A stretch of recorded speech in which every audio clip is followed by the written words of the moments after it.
I felt right at home with my next guest, even though we had never met. The Connaught Hotel is a place I've been returning to since I was a child. As my parents' port of call when visiting London, the Connaught has seen me roam its halls, sleep in its beds, and also try smoked salmon for the very first time in the now legendary dining room. We only stopped staying there because now I live in London. Meeting Ago Perrone, director of Mixology for the Connaught Bar, was like being reintroduced to an old friend after so many years. I'm Susan Schwartz, your drinking companion, and this is Lush Life Podcast.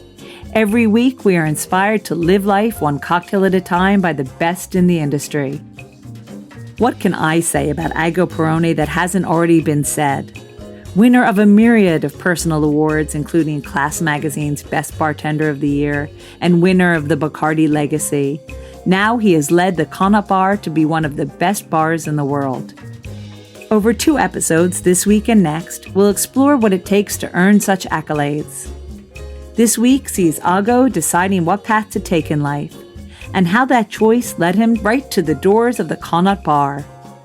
And next week, what happened after those doors opened. We start his journey in a beautiful part of the world, Lake Como. If I tell you where I grew up, you're going to be very jealous because I was born and grew up in Lake Como. So, my scenario on daily basis was water, mountain, green, nature, and that is still really deep in my heart. I was lucky enough to have all this combination of different environments. And being Como is a very little town, there's not much going on. However, there is a lot of influence from Milan, which is a very fashionable city. The position of Como geographically is very strategic because, well, where the water, in a couple of hours you are on a ski resort, a couple of hours you are on the seaside, you are 1 hour from Milan. So you have plenty of choice to plan your weekend and your activities. Was your family, your mother and father, were they also from Como? My family are from Puglia. Southern. So I always say So you're fiery. I'm fiery. I'm very fiery. So I always have a southern Italian origin. I was born and raised in Lake Como, mature in London. I love it. So I'm going northern and northern.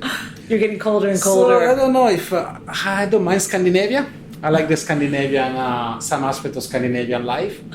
Or we're gonna steer on the left and go to Mexico. Exactly. Let's say. Now London is a home since 16 years, and we're very much in love with London and what's happening here. So when you were home, would your mother cook Pugliese dishes, or would she cook, Milanese, or I guess Como, what's Lazio? Mama was very busy because she was a teacher. Mm-hmm. So in the lunch break as well, she was coming home the same time as we did.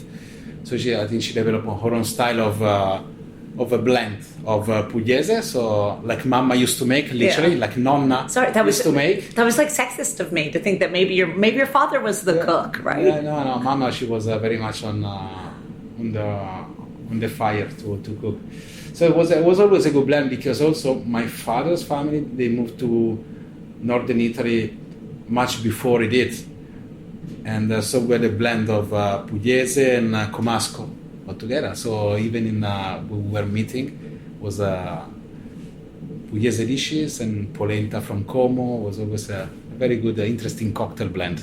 Well, I always ask that because I find that people who grow up with a lot of different flavors, or at least the people I interview, somehow are drawn to bartending and to, are very good at making different cocktails. And I think that we are very lucky to be from that generation because there is so many good bartenders now that they understand how to blend flavor.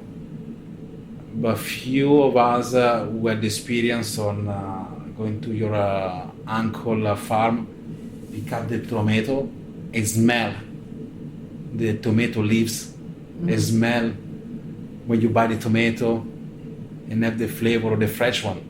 Is that what you did? Yeah, that's what we did. In the summertime, we were going to Puglia and helping to harvest the tomato, watermelon, figs, In my brain, there's still this memory when we were climbing the fig tree, and you get dirty with the resin, they're gonna be sticky.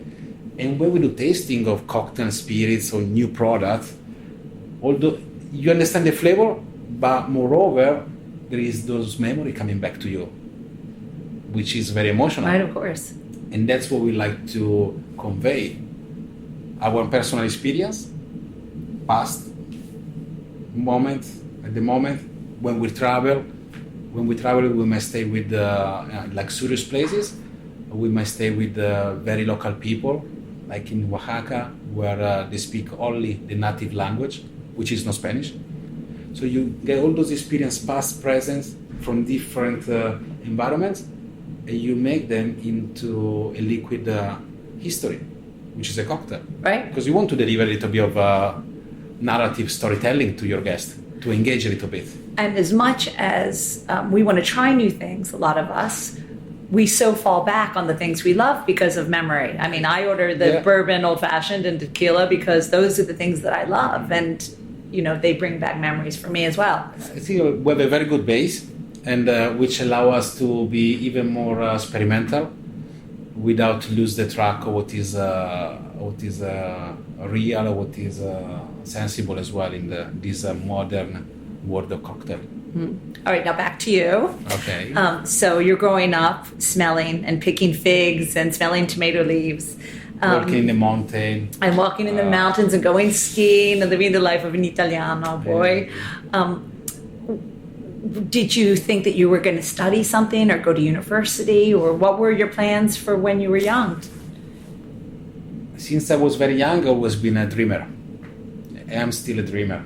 Sometimes it's positive, sometimes I need to go back to planet Earth. But my dream, I don't know. I always had this call of traveling to meet, to understand the world, to meet new culture, new people, really blend with the beauty of the world. And I remember my uncle, when we were going on summer holiday, my uncle from Puglia, we were going to summer holiday together. He always had this camera, a Yashica, I still remember.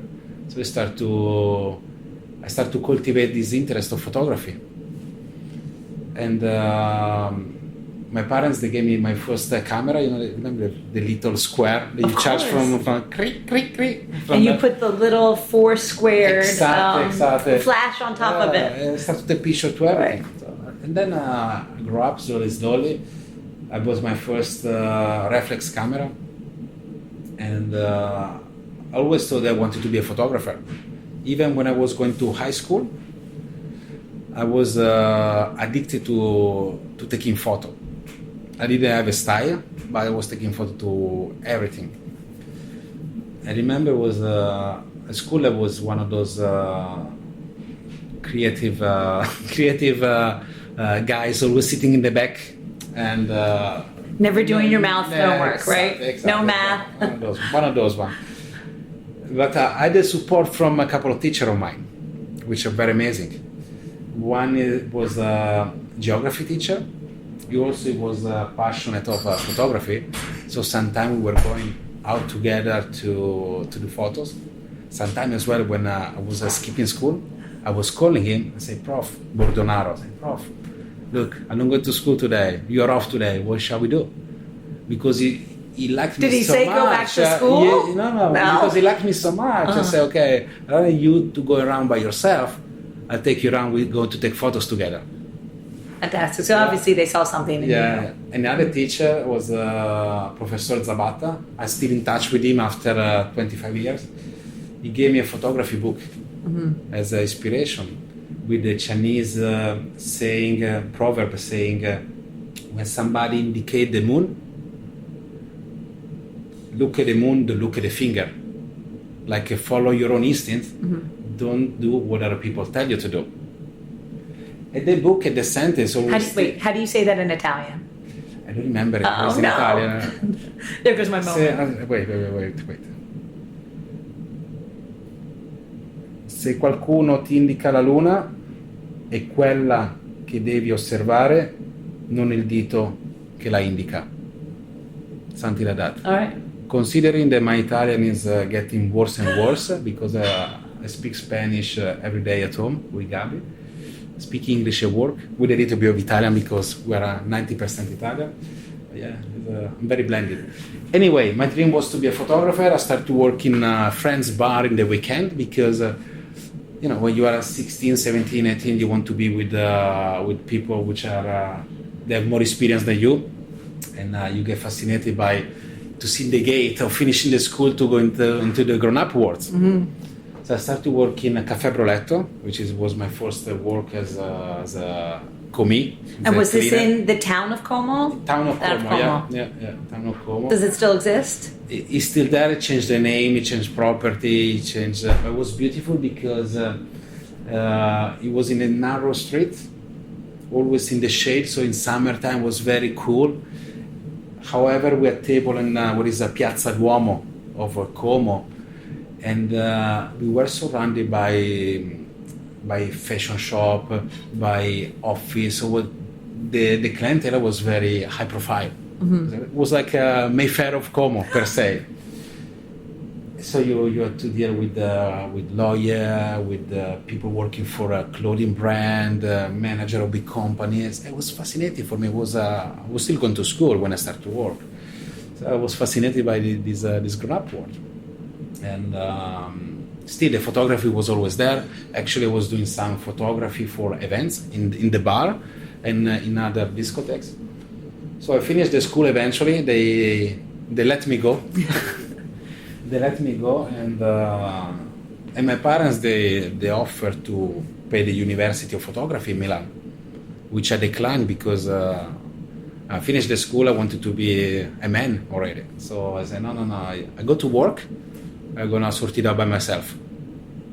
So I started to work again in a Caffè Broletto for 1 year almost, and then I started to go to some bartending school in Milan.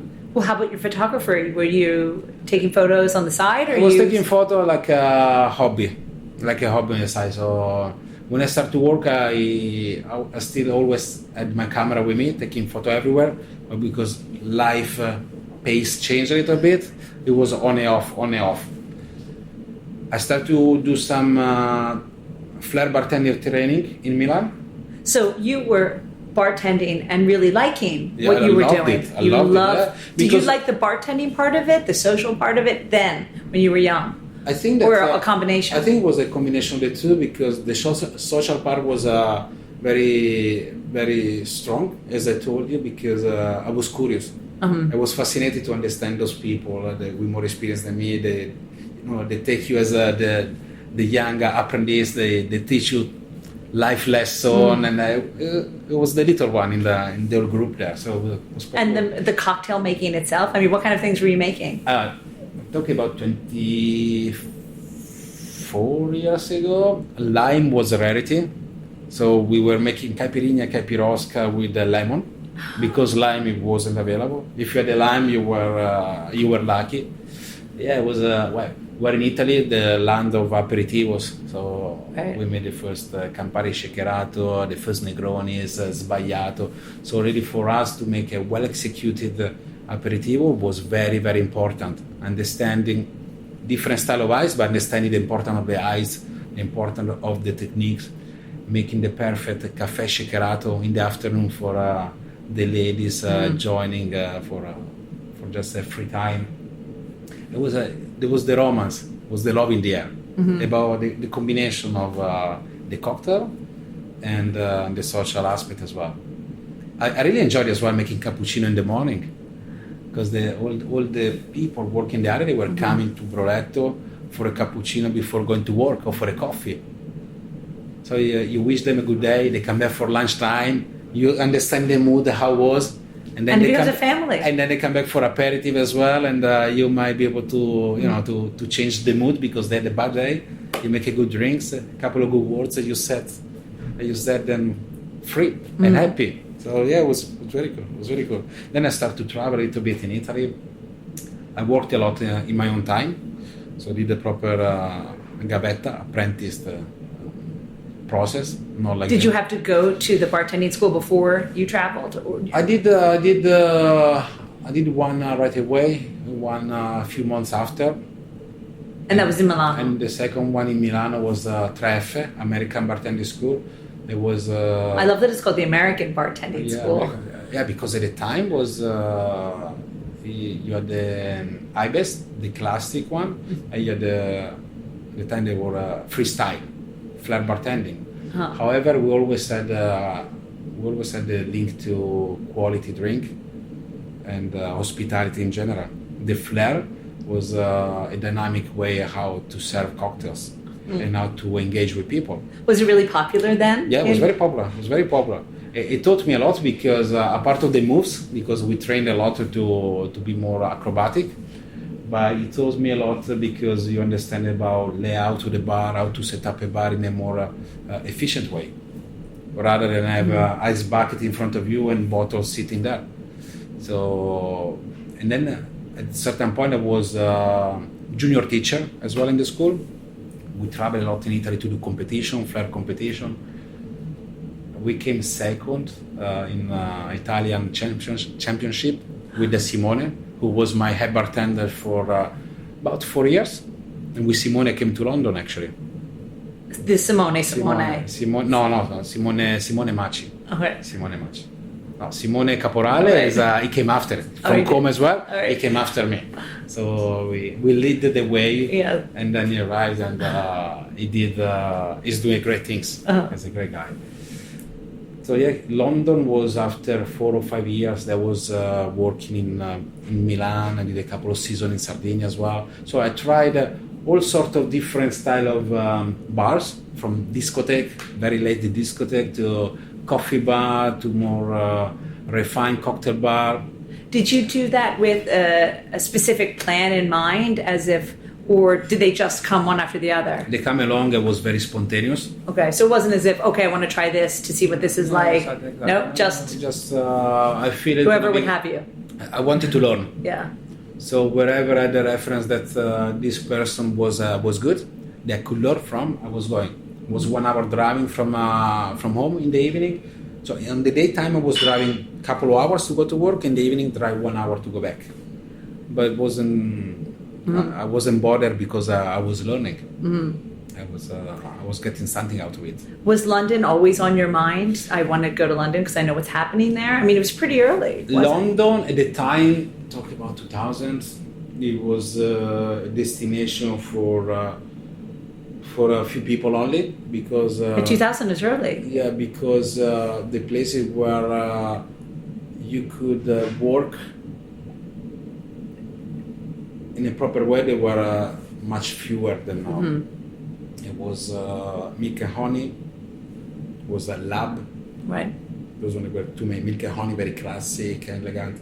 Lab, very creative with all the newest and strangest ingredients, lots of homemade ingredients. So those ones, they were the two destinations to come. And did you know of them in Italy? I never came before when was the opportunity to come to work. So Lab was where I think I wanted to explore a little bit more, and then there was when it was the Lesbura, the library bar with the Salvatore Calabrese, completely different style. So you had those three choices really, and TGI Friday, which was very, very good. Right. Good training, good bartending skills, very good fun. So we had 4 different style of bars. And that's it, and 4 bars. Right. There is not like now that you have 10 hotel bars, 10 speakeasies, right. 10 street bars. In every single area of London, exactly, right? Exactly. 10 in each. Yeah, so you really had to make your way to make a career. It wasn't, nobody gave you nothing for free. But you still wanted London. London, I came to London just because, I have to be honest, it wasn't really in the plan, because I was happy in Italy. I had a good job in Monza, where there is a Formula 1 GP. I had my car, I had my private life. I was happy. I didn't need nothing else. Simone wanted to come to London. I said, Simone, look, I'm under your wings. So I'm under your wings here. If you want to go, I will be under your wings there. So the opportunity came when Well, I was in summer working in Sardinia. I came back. We went back together to Simone and I to Monza to open a cocktail bar. And after a few months, we received a phone call from London. And say to the school where we were teaching, the American Bartender School, asking for two Italian bartenders, to open a cocktail bar in a new opening restaurant. It's like, wow. They're asking for two bartenders. It seems like it's like perfect. Let's go have a look. So we arrived in South Kensington and we met the general manager and the chef who I worked with in Sardinia. So he was the connection, by they kind of played the professionally, asking for two bartenders from Italy, so they corrected with the school where I was teaching. There was the link. So we decided to take this opportunity. We moved to London after a couple of months, I think. So the opening was delayed. So I did, I think, 6 or 7 leaving party from Italy, because every time I was like, guys, I'm leaving next week. Let's do a party. Then, guys, I'm going this week. It's delayed. Next week, another party. So yeah, it was fun. Came to London and we started to work on the opening. Lots of challenge because of the barrier of the language. My English was very poor at the time. Simone went back to Italy to fix a couple of things, and then I decided to stay in Italy. And the bar was not open yet. So you were on your own? I was on my own. So, wow, interesting. What shall I do now? We were already going to lab almost every day off to meet the bartender, to try to get into the circle of those creative people. And I opened the bar. I don't know how I did it, because at the time there was no computer to do the ordering. It was everything by phone. So can you imagine me, not speaking English, try to order spirits, fruit and juices and stuff. Thank goodness there's lots of Italian spirits. I know, it was crazy, because the day after you have to work, there is nothing of what you ordered or what you thought you ordered. Mm-hmm. And then it becomes very frustrating, because you cannot communicate with the supplier to explain that you wanted to order such and such and such a spirit, and maybe they send you something else, because that's what I understood. That's what it was my fault. It wasn't their fault. It was my fault. That was the first slap on the face from London. First learning lesson. Did you take English lessons? I started to be an English lesson, and then decided to move from that restaurant, because we were lots of Italian, and I see the opportunity. So Dre Masso, who was a head bartender at the lab, still a very leading figure in the bar industry nowadays. He was very kind, because one day he called me and said, Ago, we are opening a Latin themed bar restaurant. I would like all the stuff to be Spanish, Portuguese, Italian, Mexican, and I would love you if you like to be part of the team. So I went on the moon. Right. For me, it was the first step into wow, something is happening. We opened Salvador and Amanda in 2003. It still existing nowadays. And with Remasso, Stefano Francavilla, who nowadays works for Fortaleza Tequila. So we're all the same circle. Tequila has a special meaning for all of us since back in the day. In there where I met Gabi, who then became my wife. So the Mexican lady working to the trial shift. And that's it. I decided that was it. No wonder tequila has a meaning for you. Yeah, that's the tequila that I was drinking already in Italy. 100% agave tequila. All the good tequila I was searching in London. I said, wow, I think it was a sign of destiny. Right, exactly. So, now, when you started there and in London, was it really different from what you were doing in Italy? Massive. Oh. Massive. It was different. It was huge. It was black and white in everything. When I arrived here, the first thing I was told is, Ago, even if you're making a cocktail, you need to talk to people. Cocktail is not enough here. If you want to make the difference, you need to be a very good communicator. You need to engage people. Oh, did you not do that in Italy before? Yeah, you do, but when you come to London, it's a cocktail. You want to. There's so much more to learn. You have in Italy we had a few vodka. In London, you have so many vodka and so many flavored vodka, so many homemade flavored vodka. You start to learn how to make infusion, homemade syrup. It was a lot. All the juices freshly squeezed every day. Plus, you have to ask people how they are. You know. So it was a lot to take. It was a lot to take. It was exciting, you know. You know when you know that you're doing something good for you. You are growing as a professional, but also you are developing as a person. How long do you think it took you from, moving here to feeling comfortable, really feeling like I have got this now? A few years. Yeah.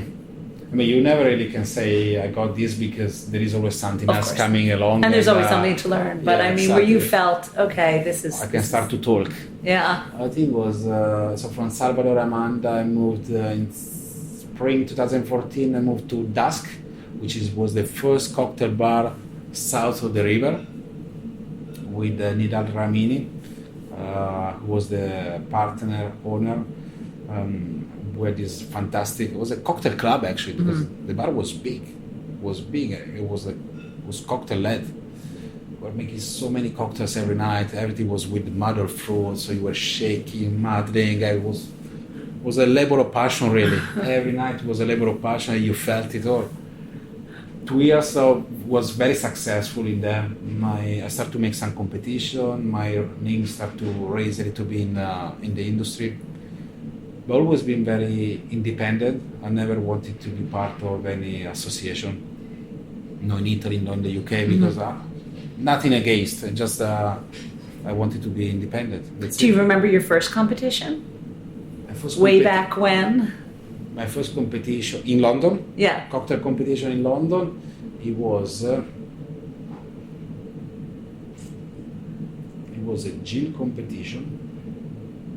Well, I guess wait, I'm going to interrupt you for a second. You said in London. Does that mean you had said that you were competing in Italy? In Italy I was doing flair competition. Oh, it was flair. Okay, this one with though cocktail was... making as well. Right. In London was a cocktail presentation, okay. Only about ingredients and stuff. It was a gin competition, and I created a cocktail which is still nowadays, after 16 years, one of my signature. And a lot of people, they ask for it, especially those people that have been following me. The cocktail name is a tricolore, like the Italian flag. And the recipe is gin, lemon juice, homemade vanilla sugar, castor sugar, dry sherry, and limoncello. So you have it was because I was working in a Spanish restaurant.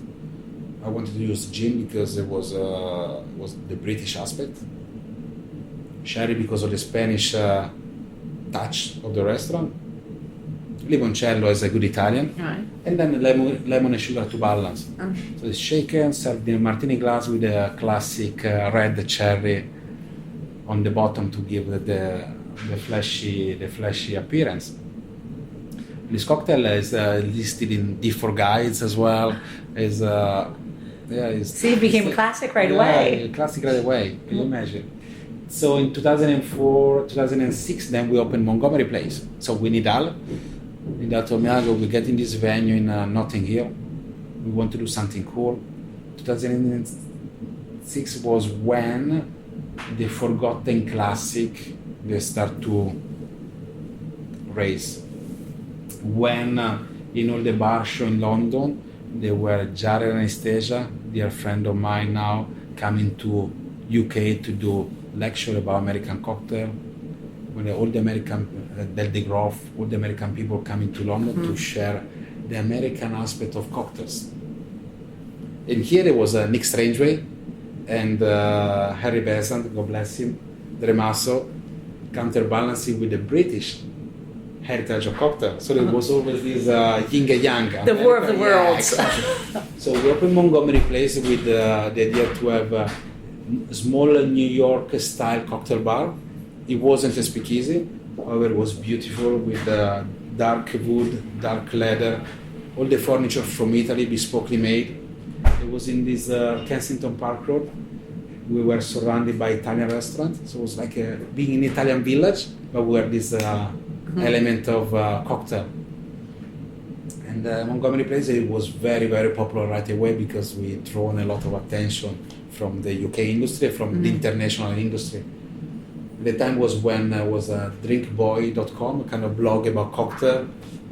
It's when all the internet started and cocktail lovers start to have this chat group and discussion about history of cocktail ingredients. The bar industry in those years went like the peak was very high. It was very, very high. It was not so easy as now where you Google something. In that you still had to know the people to learn. You still had to travel to see. You still had to buy books to compare and put in practice what you see in the books. And then 2006, I won Best UK Bartender for a Class magazine. That was the biggest competition I won in the time. And we start to travel, to do a little bit of a guest shift, to take the London style with Italian accent to abroad as well. I started to work with Galliano, the Italian liqueur, because they wanted to relaunch the old brand, the original formula. So it was the portavoce, not the ambassador, but portavoce. So because I loved the product when I tasted it the first time, I was so naturally drawn to using all the style of cocktail I was presenting, and what better than have an Italian bartender to be a figure of an historic Italian liqueur. So I did some travel with them and that as well. First time I went to, let's say, for work to US, to Australia, Scandinavia, so it was super exciting. I was discovering the world. Did you ever think when you were, in that bar in Como that this could be the potential of your life? No, I think at the time I felt I was going to be living in Como and grow up there and have a normal life. Right. Or that the profession could even lead to such big things. Exactly. Mm-hmm. The funny thing is that so when I came to London, photography had completely stopped because I had no time, not even time to think about myself. It was only work, and work. So one summer I went for holiday with my cousin in South Italy, and it was the first digital camera coming up. I bought a small Sony, so I started to take pictures again, a lot of pictures, and the fire started to get back. So it was a good chance to go back into photography. I bought again the big camera, digital camera. I started to take with me to all the travel. So I started to have a kind of I don't know how many thousands of photos I have from all over the world. Mm-hmm. And for sure, if I want to do a book, I have plenty of material. So I started to think, wow, all the dream I had in the past to travel the world, to meeting people, be a photographer, it's happening. Photography is not my profession, however, it is happening. So I started to realize that I was doing good things in life. When you follow your instinct, when you work hard, even that sometimes you have the doors slapping on your face, but you feel that you need to keep on going. I was reassured that there was the right attitude. The right thing. The right thing to do. So then the Connaught came knocking. So the Connaught came knocking. Like those cliffhangers from the 1940s, we leave you here just before Ago takes over the Connaught Bar. And well, the rest.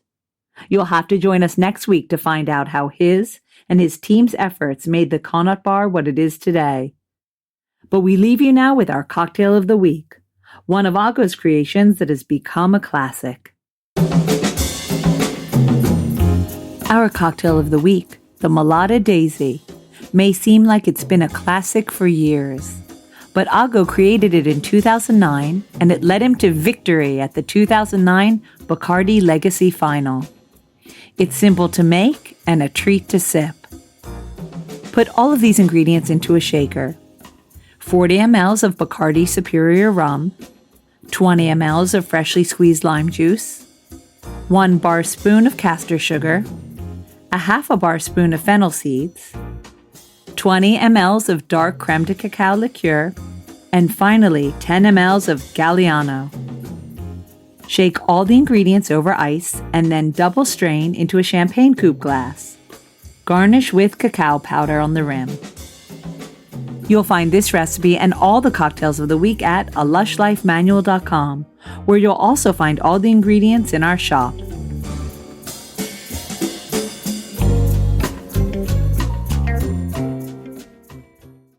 So next time, Ago returns at that pivotal moment when he decides whether a hotel bar is for him. It could have turned out so differently. Tune in next week to find out why. Until next time, bottoms up. Thanks for listening to the Lush Life Podcast. For more information and links to everything you've heard, plus a whole lot more, please visit alushlifemanual.com. Always remember the wise words of Oscar Wilde. All things in moderation, including moderation. And always drink responsibly. Okay, I said that last part. Theme music is by Steven Shapiro and used with permission. Lush Life is produced by Evo Terra. And I'm your drinking partner, Susan Schwartz. I'll see you at the bar.